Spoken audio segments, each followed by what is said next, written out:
Olá, estamos de volta aqui no Mira Talks, edição especial GEDUC, falando do maior congresso de gestão educacional do país. E agora a gente vai bater um papo com Gustavo Aguilar, que é Head de Pós-Graduação e Cursos Livres de Tecnologia da Faculdade XP. Ele que é um profissional de mercado, de Database e Tech Lead na Oi e tem MBAs em Ciência de Dados e Cloud Computing, além de Inteligência Artificial. Gustavo, seja muito bem-vindo, obrigado por ter aceitado o nosso convite. Obrigado, Rodrigo, um prazer enorme estar aqui, um prazer estar conversando com você. Muita coisa boa para a gente falar hoje aqui. Queria começar perguntando qual a importância da educação profissional no contexto brasileiro? Excelente pergunta. E a gente precisa começar um pouco de trás para frente, vendo qual que é o objetivo lá na ponta, né? Que é a gente ter profissional de mercado formado, qualificado e feliz. Então, a importância, seja ela uma certificação profissional isolada de um curso lato sensu ou estrito sensu, seja ela conectada a esse curso, como é a proposta que a gente traz, é justamente para atingir esse objetivo final, ou seja, entregar as competências que o mercado precisa para preencher esse gap enorme. Falando do mercado de tecnologia, temos uma pesquisa da Google que previu que até final de 2005 o Brasil terá um déficit de 530 mil profissionais nessa área. E muitas dessas vagas elas são facilmente preenchidas com a certificação profissional, porque são oportunidades para se trabalhar com hard skills, com conhecimentos específicos de uma ferramenta, de uma metodologia que não precisa de ter toda uma jornada mais abrangente que são contempladas pelos cursos de lato sensu, estrito sensu, né? Então, a importância para o mercado é justamente isso, abastecer de mão de obra para que você tenha uma formação rápida, precisa e que entregue aquilo que realmente o mercado está precisando, né? Eu preciso de um profissional que saiba trabalhar com aquela ferramenta, e não um profissional que conheça toda a área, toda a macro área onde aquela ferramenta é inserida, que aí seria um outro profissional que vai abarcar, além da certificação profissional, outras certificações, né? Então eu vejo muito isso, entregar realmente o valor que o mercado está pedindo e tem a necessidade, né, enorme de profissionais ali, como diz essa pesquisa do Google, para que as empresas consigam evoluir e continuarem entregando as inovações tecnológicas no nosso dia a dia, na nossa sociedade. E Gustavo, por que a educação profissional ainda não tem um grande reconhecimento no Brasil, como a gente já vê nos Estados Unidos e até mesmo em países da Europa? Ótima pergunta também. Eu vejo muito, Rodrigo, que ainda tem certo aspecto cultural, né? De justamente dois extremos, né? O extremo muito acadêmico e o extremo muito voltado para o mercado profissional. E acredito que essas barreiras elas precisam ser trabalhadas para que realmente se olhe para a certificação profissional como um curso, né, uma formação de valor, assim como a gente olha para uma graduação, uma pós-graduação, um programa de mestrado. Simplesmente são cursos, modalidades de curso, tipos de cursos que atendem determinadas personas, né? Então acredito que o principal motivo é esse, um pouco cultural, né, de se dar muito valor ao que sempre se dá mais valor, né, àquilo que funcionou durante muito tempo, quando a gente não tinha ali tanta tecnologia, não tinha essa escalabilidade de mão de obra necessária no mercado profissional, e olhar a certificação, a educação profissional ainda como algo complementar, algo ainda acessório, né? Então acho que o primeiro ponto é esse. E o segundo ponto tem uma parcela de culpa das empresas também, que é se aproximar mais também das instituições de ensino para que possa desenvolver programas em parceria, né? Então, poxa, eu sou uma instituição financeira, e aqui falando do contexto da XP, a gente tem, comparando com o mercado americano, né, a gente precisaria ali de 200 mil assessores financeiros, né? Eles têm mais de 2 milhões, então a gente precisaria disso, a gente tem 20 mil, não chega... 10%, né? 10%. Então, assim, a XP começou a fazer esse movimento de aproximar os dois mundos, né? O mundo profissional, preciso formar essa mão de obra, que é uma demanda de assessoria de investimento, que é a cultura do brasileiro, para preocupar com a saúde financeira, né, sucessão patrimonial, ela está crescendo e eu preciso ter esses profissionais. Então, nada mais lógico do que me aproximar de uma instituição de ensino para que a gente tenha um programa pedagógico que aderente às minhas necessidades e forme esses profissionais que já terminem o curso começando a trabalhar no mercado profissional, né? Então foi aí que surgiu a ideia de lançar a Faculdade XP como uma empresa do grupo XP Investimentos. Agora, se existe essa questão cultural no Brasil, como você falou, para os profissionais que investem nessa formação, as oportunidades lá fora são enormes. Até porque, se internamente existe um gap grande, isso também é uma realidade em outros países, correto? Com certeza. Com certeza, e os grandes players, né, de tecnologia, Microsoft, Google, AWS, IBM, elas perceberam isso há muito tempo, né?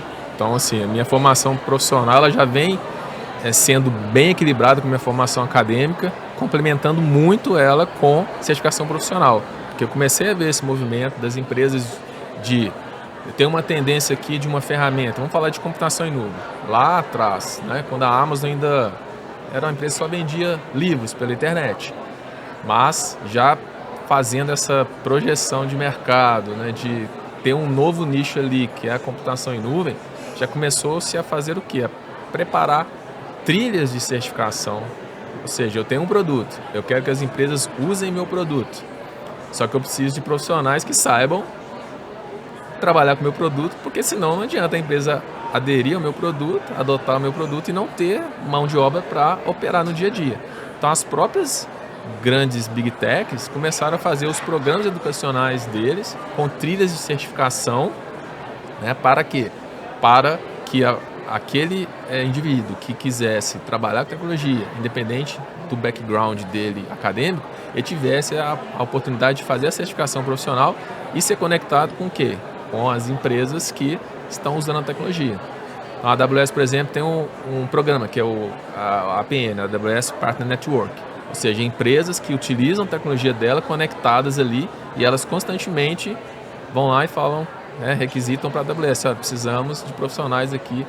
Então a AWS conecta os profissionais ali certificados, até as instituições educacionais, né, que tem os programas acadêmicos, como por exemplo a AWS Academy, conecta então os alunos, né, que estão ali, os certificados, os alunos certificados profissionalmente, que têm aquele certificado para trabalhar com determinada tecnologia em nuvem, com essas vagas de empresa, né? E aí a internet, né, o mundo globalizado, para se trabalhar com tecnologia não tem mais essa barreira física. Então tem vários amigos, conhecidos que estão no Brasil trabalhando para empresas estrangeiras e a certificação foi uma grande porta de entrada para eles, porque demonstra que passou por uma trilha de certificação, uma trilha de treinamento, fez uma prova difícil, né, bem detalhada e tem a parte prática para trabalhar com aquela ferramenta. Então é uma porta de entrada muito, muito forte mesmo. Gustavo, como a educação profissional, sobretudo na área de tecnologia, pode contribuir para o desenvolvimento do Brasil? Essa pergunta ela é bem importante a gente fazer, né? Porque se a gente tem cada vez mais dificuldades de acesso à educação e a gente tem um modelo de ensino que para a área de tecnologia não tem essas barreiras, né? E outras áreas também não tem essa barreira, acredito que para preencher determinadas vagas que não requerem tanta capacitação acadêmica, tanta especialização, né? Graduação, mas isso aí, tantos MBAs, mestrado, doutorado, a certificação profissional ela conecta diretamente com essas empresas. E as empresas tendo ali um programa em parceria com as instituições para que não apenas num curso de graduação, não apenas em uma certificação profissional, mas olhando para o indivíduo como um ser que é um eterno estudante, já começar a fazer esses programas lá atrás no ensino médio, para que contribua não só para o desenvolvimento pessoal do indivíduo, mas também para a sociedade, né? Então hoje a gente tem muitas ideias, muitas iniciativas, mas que algumas se desfazem ou não vão para frente por não termos pessoas capacitadas ali em qualquer nível, qualquer faixa etária, para dar vazão nessas necessidades. Você falou agora há pouco sobre um ser que é continuamente estudante. Isso é muito realidade nas diversas profissões. A questão do lifelong learning, ou seja, você aprender continuamente. E isso na tecnologia ainda é mais real em função de uma mudança acelerada e também constante, né? Exatamente. Durante muito tempo ela tinha até assim, para outras áreas, por exemplo, saúde. A anatomia do corpo humano não muda. A ferramenta de tecnologia muda do dia para a noite. E a gente, na área educacional, sofre muito, né? Que às vezes você grava ali uma disciplina, quando ela vai ao ar, uma semana depois, já mudou-se a ferramenta, as opções. Mas isso no meio ela é entendível. Só que agora a gente começa a ter uma fusão, né? Poxa, não é mais somente a área de saúde, a gente tem a tecnologia sendo aplicada na saúde, a tecnologia sendo aplicada no setor bancário, no mercado financeiro, em vários outros locais, né? Então você começa a ter também essa necessidade de atualização em outros setores também. Claro, não vai ser, né, na velocidade que a tecnologia muda, mas traz também essa responsabilidade de atualização, de lifelong learning, para as outras áreas também, né? Principalmente para aqueles profissionais que entendem, assim como eu penso, de que no futuro a gente vai ter só empresas de tecnologia. Certo? Empresas de tecnologias que trabalham em um determinado nicho. Então eu sou uma empresa de tecnologia que trabalha no ramo da educação. Sou uma empresa de tecnologia que trabalha no ramo do mercado financeiro, no ramo bancário, no ramo hospitalar. E aí, para ter vantagens competitivas, para não ser substituído por inteligência artificial, profissionais de outra área, né, ou seja, profissionais não tech, vão precisar de fazer a junção desses mundos, saber como que aplica a tecnologia, principalmente aqui agora falando de inteligência artificial, em um negócio, né? Não é ser um profissional de tecnologia, mas sim não ser um analfabeto tecnológico, ou seja, eu sei para que serve a IA, sei que para esse tipo de tecnologia eu posso resolver esse problema aqui na saúde, esse outro problema na saúde não é com essa tecnologia, né? Ou seja, esse modelo tem essa interseção que está começando a ter, né, muita tecnologia resolvendo problemas ali do negócio, profissionais de várias áreas procurando nossos cursos, né, o advogado, como é que eu uso inteligência artificial para ser um advogado mais eficiente, mais assertivo aqui, né, nas minhas procurações, nas minhas petições, enfim. Então está tendo essa necessidade também de atualização constante, olhando para o lado da tecnologia, para profissionais que não são de tecnologia também. A gente está falando aqui sobre a certificação, sobre educação profissional no ensino superior e até mesmo em pós-graduação. Mas também é uma realidade, uma necessidade que a educação básica traga disciplinas voltadas para a tecnologia, correto? Até para que o Brasil não fique aquém de outros países que já têm essas iniciativas. Com certeza, e até porque a nossa geração de filhos, vamos dizer assim, né, já estão nascendo num mundo altamente conectado. Então, é como um palestrante falou ali hoje, a geração nem trabalha, nem estuda, mas não, acho que quando ela não vê sentido na tecnologia ali sendo aplicada, quando ela não entende, vira algo que é muito lazer. E aí, se você desconecta a tecnologia da educação básica e fora da sala de aula, da educação básica, né, do curso de educação básica, ele tem acesso à tecnologia como um lazer, esses polos ficam se repelindo, né? Então, a gente tem que ter essa preocupação de trazer para dentro da educação básica o sentido de usar a tecnologia, né? Que é para construir algo que realmente vai dar valor, vai gerar valor no futuro. Então, é entender o que é a internet das coisas, não detalhes, né? Mas a educação básica trazer a conexão com os programas educacionais, aprender matemática, aprender física, utilizando a tecnologia, né? Não só a tecnologia de um dispositivo, né? Mas entender o que é possível fazer com a tecnologia desde a educação básica ali, como eu disse, né? Acho que a formação ela precisa ser contínua, os programas precisam se conectar. Não podemos ter os polos, né? Aqui eu só vejo educação profissional, aqui é só educação básica, só educação de graduação, não. Então é um gap que eu vejo também até instituições de ensino superior, onde um programa não conversa com o outro. Às vezes parecem duas empresas dentro da mesma instituição de ensino, o programa de graduação e o programa de pós. Aí a gente tem que ver como essa continuidade, muito com foco em lifelong learning, né? E, novamente, começando lá atrás, né? Quanto antes começar, mais fácil a gente tem de conscientizar o jovem que a tecnologia é para construir algo inovador, algo que vai trazer valor para as vidas dele e que tem sim a parte do lazer, né? Mas o lazer da tecnologia, ela é algo complementar, né?